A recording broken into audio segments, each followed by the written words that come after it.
Namaste, my name is Dhieyo and welcome to my channel.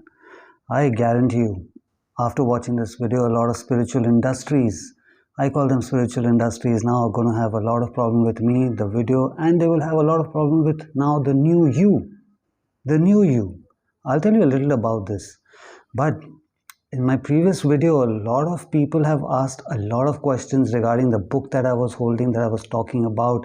In that video, I've spoken about how spiritual gurus have been complaining to YouTube about my videos. They wanted to be taken down because the knowledge that I'm sharing is not written in scriptures anywhere. And I told them that it's definitely written in a book. And I showed them this book.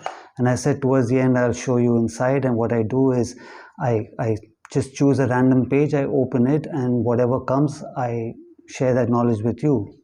But that was just a strange sense of humor to make you understand that knowledge is not limited to books. This book is a lamp. It was given to me as a gift, so my name is written over there. A lot of people said, but we can't read the name. Where's the name?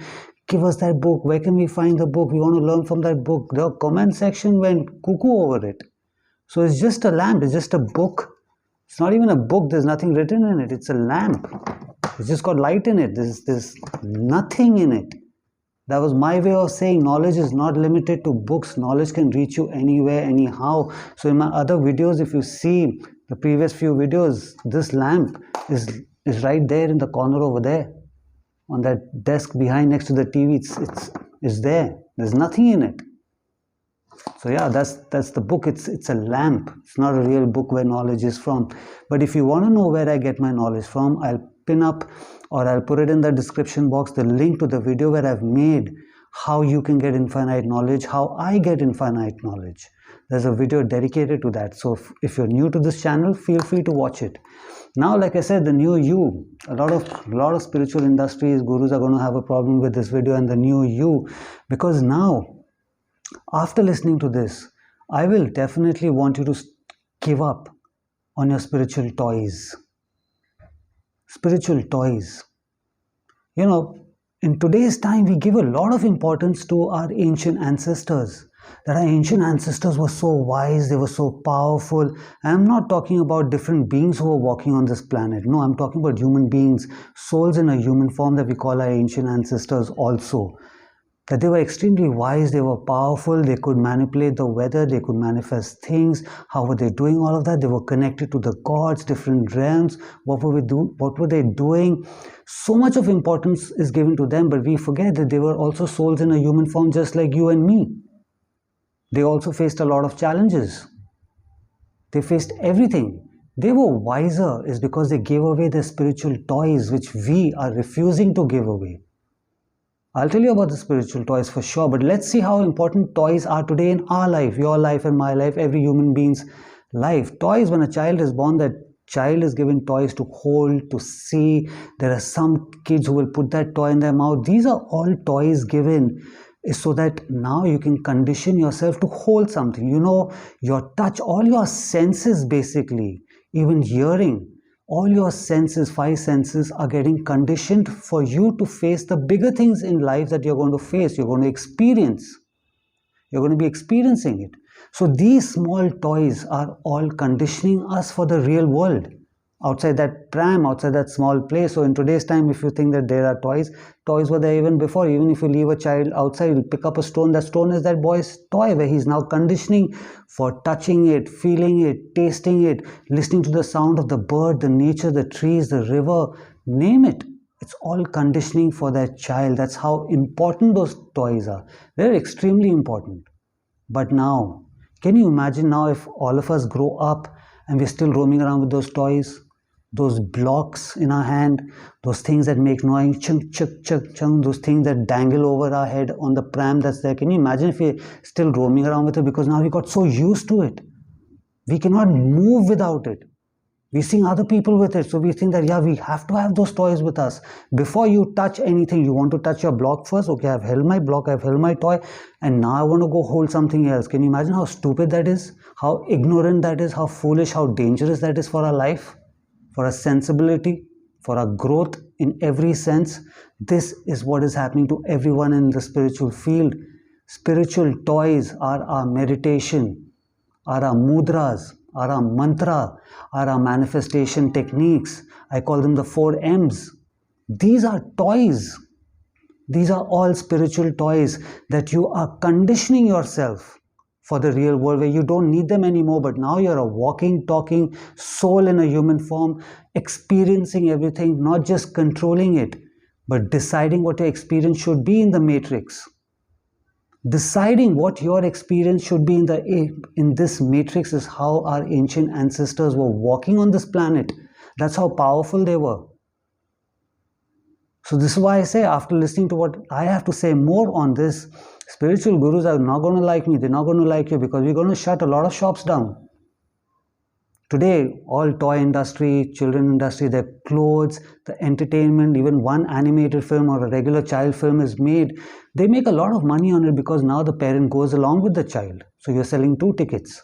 Then they have products. They've got school bags, water bottle, compass, name it. Different products, t-shirts for those children which children want. A happy child is a happy parent. So this is what spiritual industry is doing with us. They're giving us what we require. Yes, they're doing a great job. A lot of them are doing a great job. But then after that, they don't want us to leave it. Because once we grow up, which we are supposed to grow up, like that small child is not going to roam around with those small blocks and toys and all those things. No, those toys are different now. But they don't want us to give up on these meditation, on mudras, on mantras. No, they keep insisting you have to keep doing it. Why? When people come to me saying very proudly that, you know what, we've been meditating for 15 years, I tell them you're doing something really wrong. Why haven't you conditioned yourself? Now let's talk about the most important toy over here, which is meditation. Okay, in our culture, we call it Dhyan.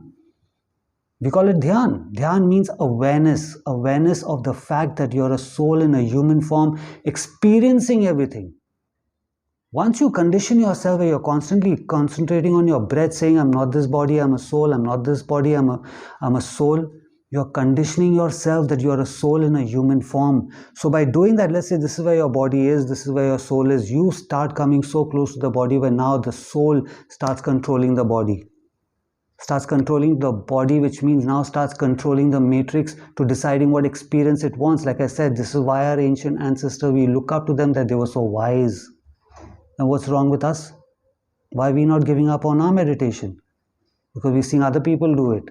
There's so many people who keep doing meditation and they have a gap, but when they get back to it, now they're feeling depressed. That's exactly because right now, for example, let's say we've been through our play school, we've been through our nursery, our earlier education, and now we're going back to it. Initially, it's going to be nice, it's going to be fun looking at other children play around, you're a part of it, and after that, you're like, my God, where have I got stuck? What am I doing over here? Boom, depression. You're not feeling good anymore, you're not feeling powerful anymore. This is why when you're meditating or somebody who's teaching you how to meditate needs to tell you that, okay, after this, the next step is you take this practice outside of your yoga mat and you go to the real world. Sit outside in a traffic jam and then see if you can say, I'm not this body, I'm a soul. Yeah, right, you'll be pissed off sitting over there in the traffic jam. Or when you're having an argument with somebody. Try then, I'm not this soul, and try when there's a delay happening, when there's a breakup happening. This is why you need to take that practice into action. Be in that awareness, Dhyan. This is why we never call it meditation. In the earlier time, we always called it Dhyan. So when you're conditioning this way, you are automatically a walking, talking person in Dhyan. That means full awareness. I'm a soul in a human form. Now, not just controlling it, but deciding. I'm not experiencing it. The matrix, yeah, you have given me. Initially, I was experiencing everything. I agree to it. Now I'm going to control everything that I want to experience. I want to decide what I want to experience. That's how powerful they were. That's how powerful we need to be now. That's the new human being. Like we talk about the new earth, the new human being, the soul in a human form is going to be that awareness, awake, conscious in that Dhyan, walking, talking. We all talk about, the consciousness and the awareness. This is what the true awareness means. Now, similarly with the next toy, let's say it's the mudra. Now, when you're holding a Gyan mudra, which is for your spiritual knowledge or any form of knowledge that you're looking for, how long will you keep holding it? People have been holding this mudra. Once they've been taught this mudra, all their life they've been holding this mudra. Once you've conditioned yourself that, okay, you don't need to do it after that. Every body is going to be different. For me, it may take about a year, 2 year, 5 year, and then I've conditioned myself. For you, it may take 1 month, depending on what your previous soul experience was. Depending on what your previous soul experience was, we all are different. Our life paths are different. So now when I've conditioned myself, people are doing the Dhyan Mudra for knowledge, but when knowledge is coming to them, they're waiting for it. It's not written in a book. Show them a book which is a lamp and they get after it saying that, I want that book, I want that book. No, I've said it very clearly that there's nothing in it. In that video, if you watch it, I've opened it and I've said there's nothing written in it. There's nothing written in it, but they're so conditioned that no, knowledge has to be written. Then what's the point in holding the Dhyan Mudra? When you're doing your Dhyan Mudra, which is for your focus, that okay, I'm keeping my focus that I'm not this soul, I'm not this body, I'm a soul in a human form. I mean, when the time comes, where is that Dhyan gone? Where is that awareness gone?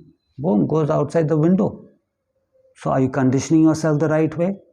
Now you will. Now you will. So even when you're doing any form of other mudra, which is, let's say, to build up your confidence or to be anything, name it. Let's say now when that opportunity comes, this entire body needs to go to that opportunity, needs to make that phone call, needs to take that step. Are we doing any of those things? No. No, where's that confidence gone then? I mean, only till the mudra, who else is going to do it for you then?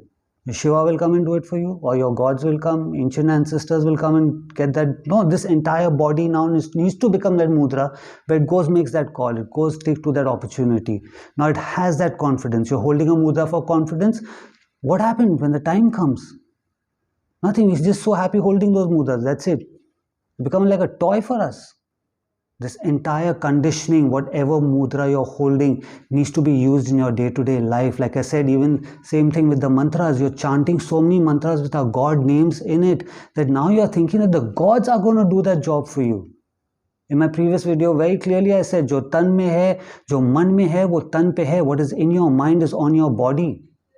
Which means you could be saying those mantras for a few counts, 108 times, which is the most famous one, and after that 24/7 what is going on in your mind is what is getting manifested. What is in your mind will be on your body. Watch the video for that. Manifestation, again, we are trying to manifest something where we feel like you're requesting for it. Manifestation is always seen as manipulation. You're manipulating this bodysuit into projecting what you want. Isn't that what even mudras are? You're manipulating these fingertips, you're manipulating these hands, these eyes, the tongue, everything that the mudra can do with this body is manipulating for achieving something that is lacking in your life. Does that make sense? No, we got so used to our toys. You need to give up those toys. Condition yourself. No, now, great, nobody knew about this, right? But now when you do it, now you know why you're doing it. That you need to be conditioning yourself. Take this practice outside in the real world. Then see if it's working for you. If not, then go sit back again. Go sit back again. Like I said, today we are walking, we are running, but we started off by crawling. Now for me to go open the door or come and switch off this, am I going to crawl first? And then go do it? No, but people are just refusing to give up their yoga mats.